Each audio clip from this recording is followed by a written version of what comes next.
आज की पहली और बड़ी खबर की बात करें तो झारखंड कांग्रेस के 3 विधायक बड़ी मात्रा में कैश के साथ पश्चिम बंगाल में पकड़ाए। झारखंड कांग्रेस के 3 विधायकों इरफान अंसारी, राजेश कश्यप और नमन विकसल कोंगाड़ी को शनिवार की शाम भारी मात्रा में कैश के साथ पश्चिम बंगाल के हावड़ा ग्रामीण इलाके की पुलिस ने हिरासत में लिया है। ये तीनों एक कार में सवार होकर पूर्वी मिदनापुर की ओर जा रहे थे। शनिवार देर शाम इनकी गाड़ी को पंचला थाना अंतर्गत रानी हाटी मोड़ के पास रोककर तलाशी की गई तो भारी मात्रा में कैश बरामद किया गया। काले रंग की कार पर झारखंड के जामताड़ा के विधायक का बोर्ड लगा हुआ था। पश्चिम बंगाल पुलिस के एक आला अधिकारी ने बताया कि गुप्त सूचना के आधार पर पुलिस ने पंचला थाना अंतर्गत रानी हाटी मोड़ के पास चेकिंग लगाई थी। इसी दौरान गाड़ी को रोककर तलाशी ली गई तो बड़ी मात्रा में नोटों के बंडल बरामद किए गए हैं।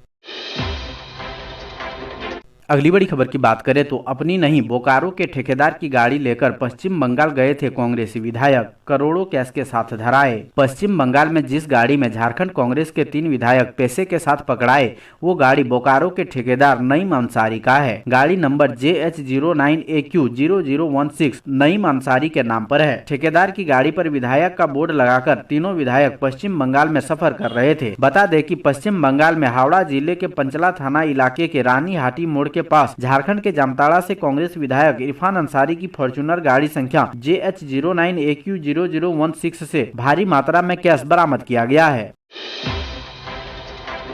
अगली बड़ी खबर की बात करें तो झारखंड को 3 और एयरपोर्ट मिलेंगे। दिल्ली देवघर के बीच पहली फ्लाइट के उद्घाटन पर बोले सिंधिया। दिल्ली से देवघर के बीच फ्लाइट चलने का इंतजार खत्म हो गया।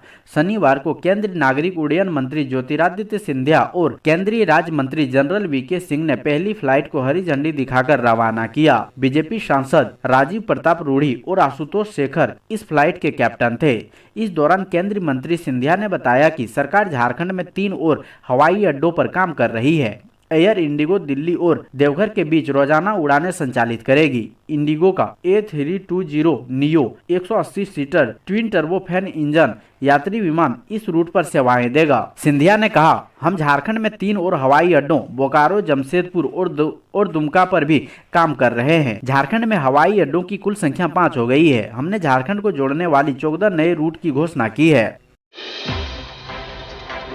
अगली बड़ी खबर की बात करें तो पुरानी पेंशन स्कीम SOP के लिए विकास आयुक्त की अगुवाई में बनी कमेटी, अधिसूचना जारी। पुरानी पेंशन योजना के लिए SOP बनाने के लिए राज्य सरकार ने विकास आयुक्त अरुण कुमार सिंह की अध्यक्षता में 3 सदस्यीय कमेटी गठित कर दी है। इस कमेटी में विकास आयुक्त अरुण कुमार सिंह के साथ वित्त विभाग के प्रधान सचिव और कार्मिक विभाग के प्रधान सचिव बतौर सदस्य होंगे। पुरानी पेंशन योजना के तहत पेंशन भुगतान के लिए बनने वाले स्टैंडर्ड ऑपरेशन प्रोसीजर तैयार होने के बाद मंत्रिपरिषद की मंजूरी ली जाएगी। राज्य सरकार द्वारा SOP तैयार किए जाने के बाद हर एक कर्मचारी को शपथ पत्र देकर इसे स्वीकार करने की सहमति देनी होगी। शपथ पत्र में कर्मचारियों को पुरानी पेंशन योजना को स्वीकार करने के अलावा भविष्य में किसी तरह का वित्तीय दावा नहीं करने की घोषणा करनी होगी। इसके लिए वित्त विभाग एक फॉर्मेट जारी करेगा।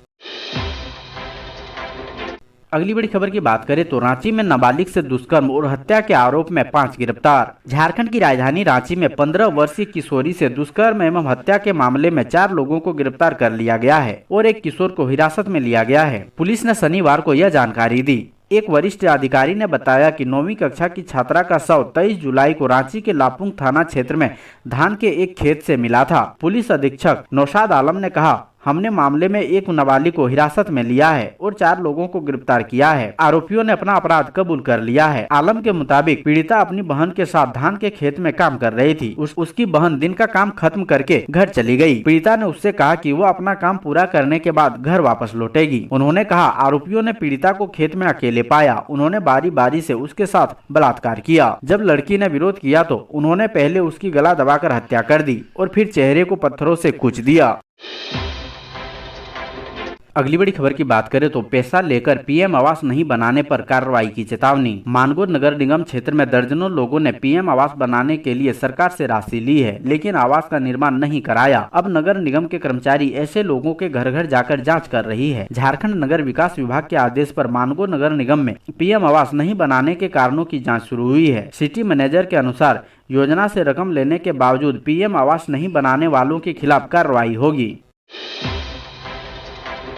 अगली बड़ी खबर की बात करें तो राजेश ठाकुर ने कहा, झारखंड सरकार गिराने की थी साजिश, हुआ पर्दाफाश। कांग्रेस के प्रदेश अध्यक्ष राजेश ठाकुर ने पार्टी के 3 विधायकों डॉक्टर इरफान अंसारी, नमन विकसल कोंगाड़ी और राजेश कश्यप के नकदी के साथ पकड़े जाने की घटना को दुखद करार दिया है। उन्होंने कहा है कि सरकार गिराने की जो साजिश और षड्यंत्र चल रहा है उसका पर्दाफाश हुआ है। लगातार गैर भाजपा शासित राज्यों की सरकार को कैसे अस्थिर किया जाए यह सामने दिखाई दे रहा है। चाहे महाराष्ट्र, मध्य प्रदेश या फिर कर्नाटक हो, यहाँ जनता किसी को चुनकर भेजे, सरकार किसी दूसरे की बनती है। उन्होंने कहा कि जिस तरह सरकार गिराने की कोशिश होती है इस पर पूरे देश को सोचना होगा। हम वोट किसी को देते हैं और सरकार किसकी बनती है। उन्होंने कहा कि सारी बातों से आलकमान को अवगत करा रहे हैं। इस मामले में किसी भी दोषी को बख्शा नहीं जाएगा। राजेश ठाकुर ने कहा कि असम सरकार गिराने की साजिश को लेकर सेंटर बना हुआ है। जिस तरह से बातें सामने आ रही है उससे स्पष्ट है कि झारखंड विधानसभा के मानसून सत्र में सरकार गिराने की साजिश थी।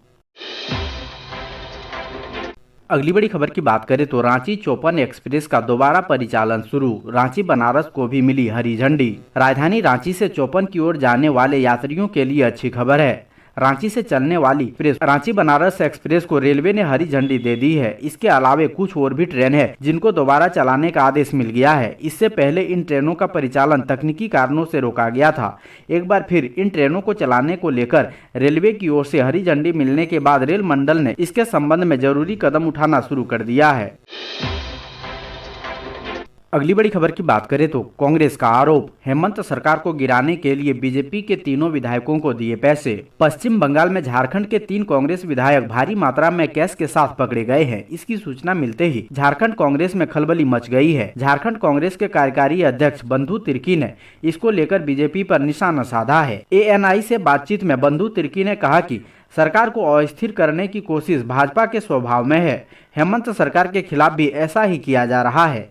सरकार को गिराने के लिए तीनों विधायकों को बीजेपी के द्वारा पैसा दिया गया है। बता दें कि पश्चिम बंगाल में हावड़ा जिले के पंचला थाना इलाके के रानी हाटी मोड़ के पास झारखंड के जामताड़ा से कांग्रेस विधायक इरफान अंसारी की फॉर्च्यूनर गाड़ी संख्या JH09AQ 0016 से भारी मात्रा में कैश बरामद किया गया है। बताया जा रहा है इस गाड़ी में इरफान अंसारी के साथ कांग्रेस के 2 अन्य विधायक नमन विकसल कोंगाड़ी और राजेश कश्यप भी सवार थे। तीनों विधायकों को हिरासत में लेकर पंचला थाने में पूछताछ की जा रही है। अगली बड़ी खबर की बात करें तो BDO ने कहा बघमारा प्रखंड क्षेत्र में जन्म मृत्यु प्रमाण पत्र का निबंधन होगा ऑनलाइन। जन्म मृत्यु निबंधन को लेकर शनिवार को प्रखंड के विभिन्न क्षेत्रों में संचालित निजी क्लिनिक संचालकों के साथ BDO सुनील कुमार प्रजापति की अध्यक्षता में बैठक हुई, जिसमें BDO सुनील कुमार प्रजापति ने बताया कि आपके क्लिनिक में होने वाले जन्म व मृत्यु प्रमाण पत्र निबंधन से जुड़े कार्यों के लिए अब ऑनलाइन व्यवस्था की जा रही है। ऑनलाइन व्यवस्था से जुड़ने के साथ ही जिला मुख्यालय को सही आंकड़ा मिलेगा। उन्होंने बताया कि निजी क्लिनिक में होने वाले जन्म व मृत्यु की संख्या नहीं मिलने से जिला मुख्यालय तक वास्तविक आंकड़ा नहीं पहुंचता है। वर्तमान में महज 41% का ही निबंधन हो पा रहा है, जबकि 58% इस व्यवस्था से अलग है। इस दौरान CHC बघमारा के कोऑर्डिनेटर भवेश प्रकाश ने सरकारी अस्पताल में जन्म मृत्यु प्रमाण पत्र के लिए निबंधन की प्रक्रिया से जुड़ी जानकारी दी।